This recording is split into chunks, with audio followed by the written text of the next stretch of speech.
Yo, what is good, YouTube? Welcome back to another JC2K video. In today's video, we're going to be going through and we're going to be ranking the top 10 best cards currently available in NBA 2K25 My Team.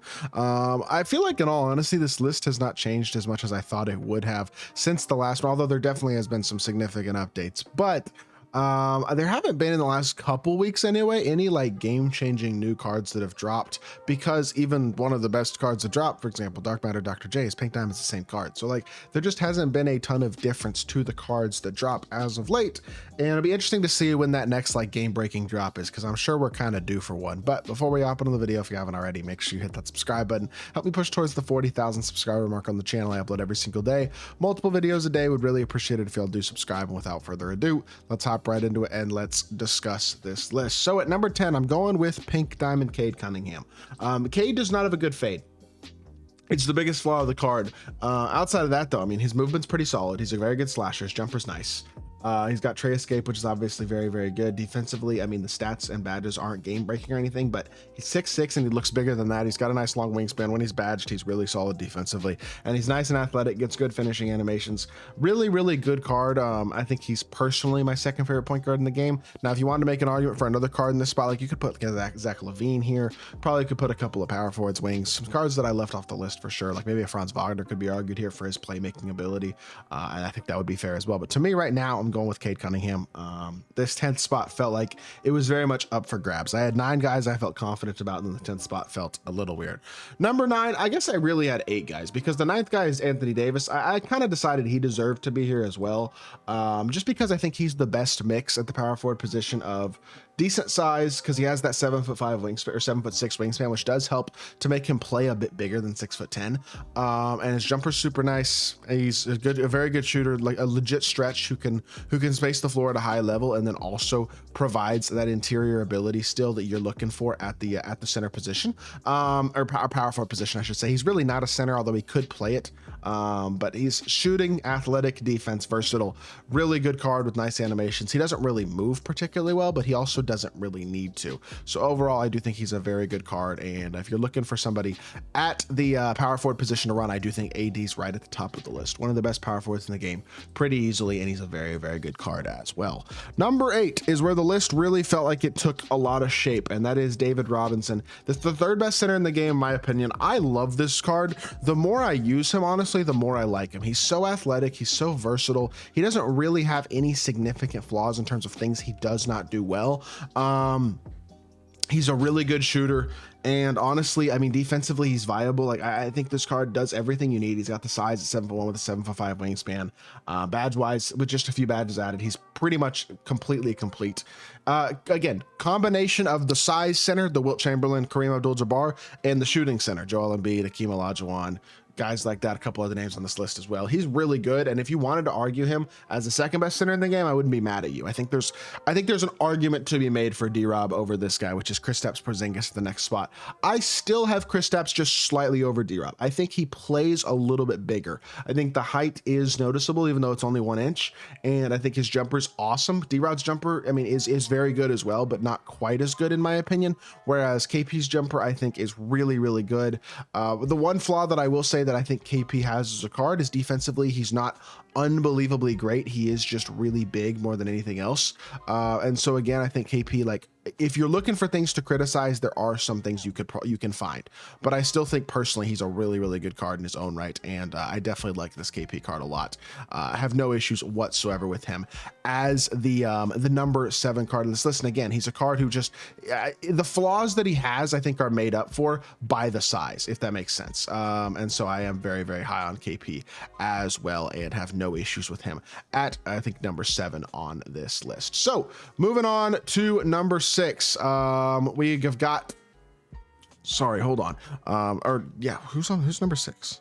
I gotta look at my list again, my bad.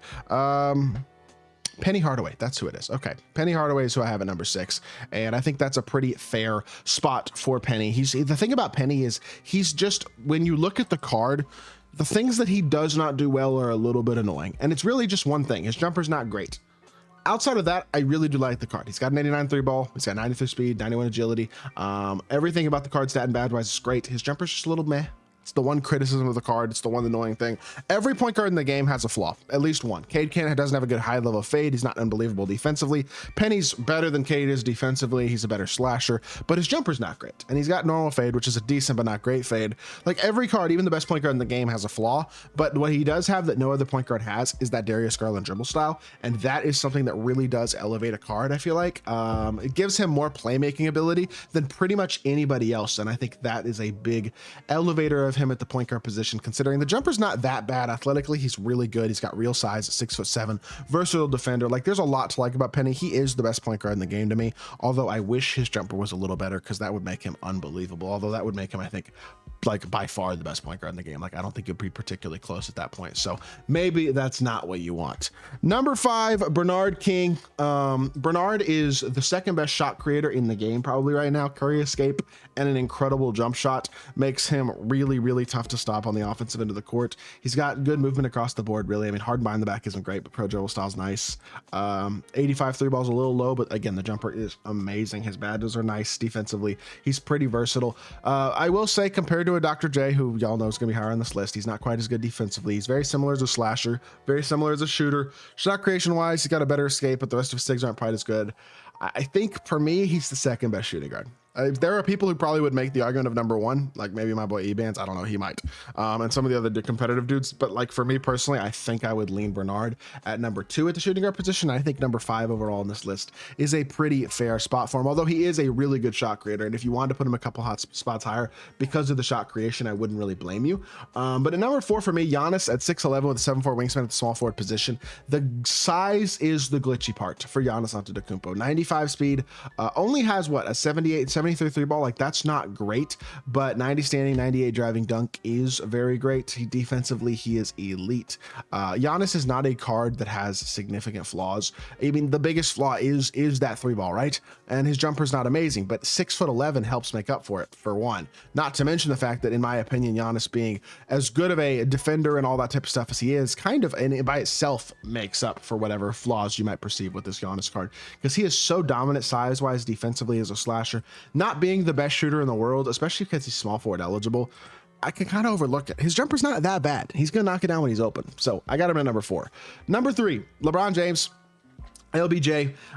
Basically, I mean, look, he's 6'9", he's got a massive player build, so he plays probably a little bigger than that. He's got a 7-foot wingspan. He's really just one of those cards who does not do anything badly at all. Like when you're looking at LeBron, there's nothing he's flawed. His biggest flaw is that his dribble style isn't all that good. He doesn't get a good burst out of his dribble style. That is the biggest flaw with the card. He's got a good drag back. He's got a great fade to both sides. He's got an elite jump shot. He's an incredible slasher. Defensively, he's one of the best defensive cards in the game. I mean, he's one of those guys. Everything about Bron is great, especially this year, considering how good his jump shot is. And 2K upgrading that jump shot this year really, I think, elevated LeBron to even a different level, which already he was a very, very good card. But now I think Bron, he's always been good in my team.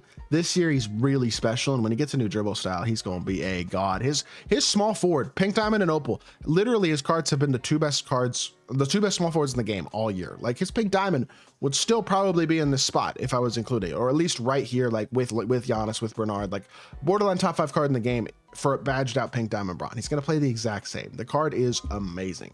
At the number 2 spot, I am going Dr. J. And because it's the best cards list, I will put his Dark Matter.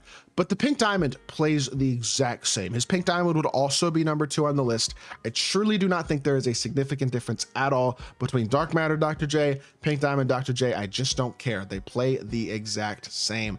And I guess y'all might just have to take my word for that one if you haven't used the Dark Matter. But there is no reason to pay for the Dark Matter at all. I don't see any justification or reason whatsoever for why the Dark Matter would ever be a good purchase, because he's so expensive, and the pink diamond is, again, like I said, just as good for a much cheaper price. So to me anyway, I think Dr. J is one of the best cards in the game still. I mean, the thing about this card is his SIGs are so good. His movement is so good. He's got the Kawhi Leonard behind the back. He's got that top tier Pro 2 fade.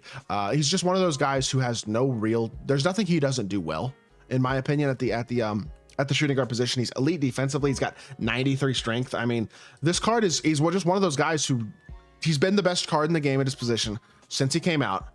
And it doesn't seem like there's any signs of that slowing down or of that changing. He's gonna probably maintain his spot as the best card at the shooting guard position for, I mean, it's gonna take a truly amazing card with incredible animations to pass Dr. J, because his jumper's so good and he's got what again amounts to the best movement in the game right now. So Dr. J, pretty easily number 2 card on the list. This should come as no surprise to anybody. The number 1 card on the list is Victor Wembanyama. Wemby is just, I mean, he's 7'4" and his jumper's pretty much uncontestable. You have to jump at him to get a contest. At the end of the day, that is enough by itself for Wemby to be the best card in the game. 79 speed at 7'4" doesn't seem amazing, but at his height, it really is. Again, this is a card who, if you need a card to do pretty much whatever you need at center, he's going to be one of the best rebounders in the game, one of the best defenders in the game, one of the best shooters in the game, probably the best shooter at the center position in all honesty. Again, like, what does he not do at an elite level? I personally don't have an answer for that, because I haven't thought of anything so far. I mean, I use this card every time I use him. I'm like, yeah, he's the best. There's just, if you don't have Wemby, you're at a significant disadvantage. It's just the honest truth. So with that being said, that is going to be the final player on the list. This is my top 10. Let me know what you think of the list in the comment section down below. If you did enjoy the video, make sure you hit that like button, leave a comment, and subscribe, and I'll be back with more 2K content very, very soon. I appreciate y'all. Peace.